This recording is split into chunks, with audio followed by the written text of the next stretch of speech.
Pagbasa mula sa ikalawang sulat ni Apostol San Pablo kay Timoteo. Pinakamamahal, sinunod mo ang aking aral, ugali at layunin sa buhay. Tinularan mo ang aking pananampalataya, pagtatiyaga, pag-ibig at katapatan. Nasaksihan mo ang mga pag-uusig sa akin, gayon din ang aking pagtitiis sa Antioquia, Iconio at Listra. Ngunit sa lahat ng ito'y iniligtas ako ng Panginoon at lahat ng may nais mamuhay ng matuwid bilang tagasunod ni Kristo ay daranas ng pag-uusig.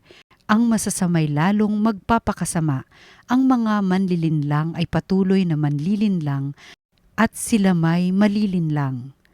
Ngunit huwag mong tatalikdan ang mga aral na natutuhan mo at matibay na pinananaligan, yamang kilala mo ang nagturo nito sa iyo. Mula pa sa pagkabata, alam mo nang ang banal na kasulatan ay nagtuturo ng banal na kaligtasan sa pamamagitan ng pananalig kay Kristo Jesus.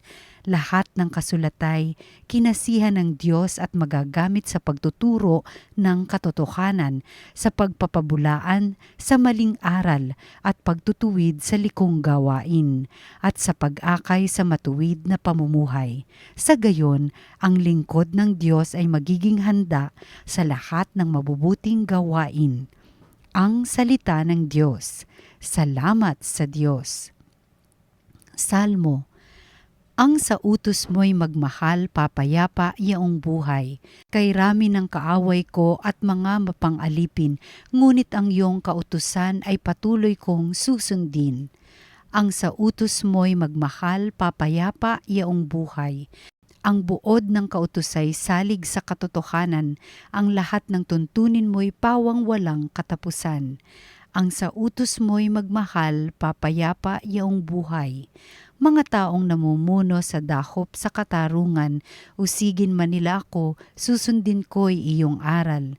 Ang sa utos mo'y magmahal, papayapa iyong buhay. Ang magmahal sa utos mo'y mapayapa iyong buhay, matatag ang taong ito at hindi na mabubuwal. Ang sa utos mo'y magmahal, papayapa iyong buhay.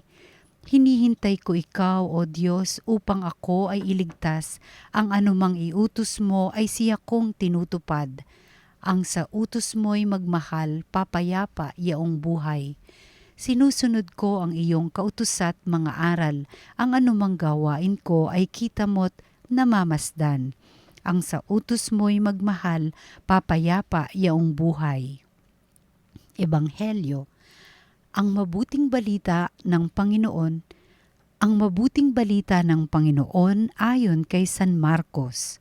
Noong panahong iyon, samantalang nagtuturo si Jesus sa templo, sinabi niya, "Paanong masasabi ng mga eskriba na ang Mesiyas ay anak ni David?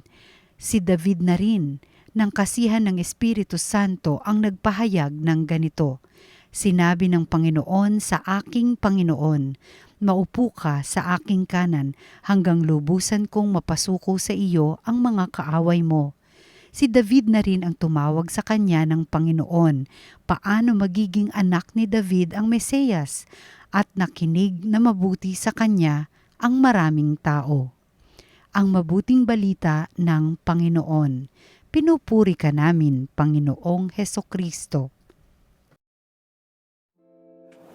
Alam niyo po mga kapatid, ang pangangatwiran ay bahagi din ng ating buhay pananampalataya. Pero higit sa tamang pangangatwiran, ang mahalaga ay ang ating pagkilala at ang ating pakikipag-ugnayan sa ating Panginoong Diyos. Katulad ng nangyari sa Ebanghelyo, nagtalo-talo ang mga tao, nangatwiran, bawat isa, sa isang simpleng katanungan.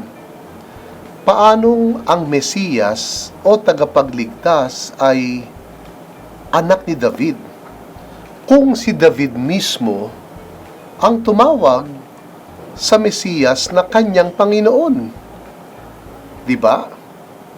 Ang pagtatalo dito'y hindi maaaring anak ni David ang Mesiyas na kanyang tinawag na Panginoon. dahil ang tatawagin niyang Panginoon nauna sa kanya. Pero kung anak niya ang Mesiyas, edi huli sa kanya.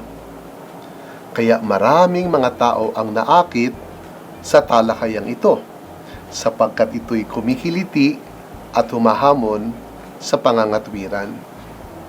Pero higit sa pagtatalo-talo at pagdedebate, ang mas mahalagang tanong ay, tinuturing ba natin si Jesus na Panginoon?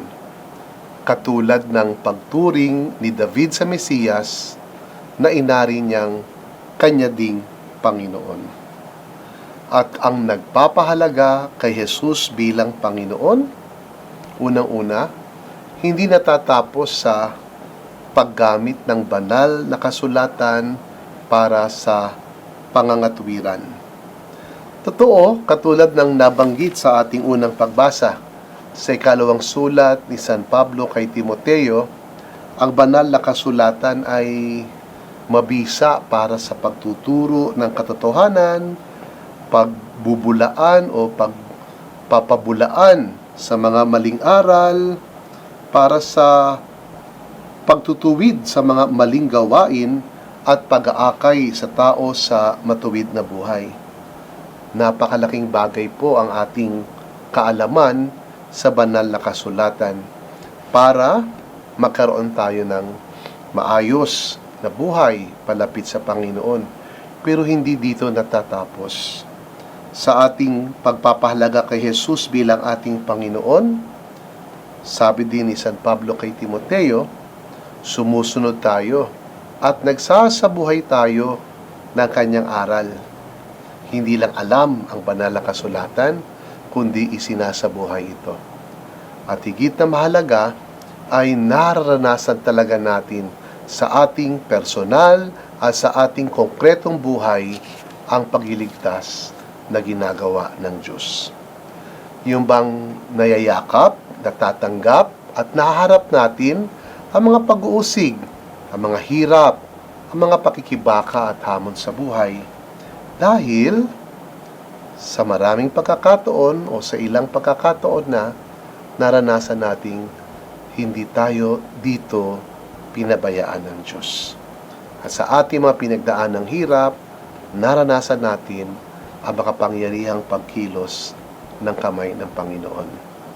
Sabi nga sa ating salmong tugunan, ang nagpapahalaga kay Jesus bilang Panginoon ay nakakaranas ng kapayapaan.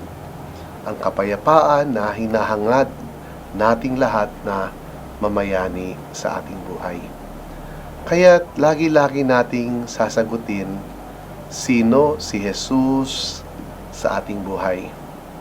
Oo, may mga pagkakataong kinakailangang magpaliwanag, mga tuwiran, o makipagtalo. Pero sa bandang huli, ano ba ang saysay ng lahat ng ito? Kung hindi din naman tunay na Panginoon si Jesus sa buhay ng bawat isa sa atin. At sumainyo ang pagpapala ng ating makapangyarihang Diyos, Ama at Anak at Espiritu Santo. Amen.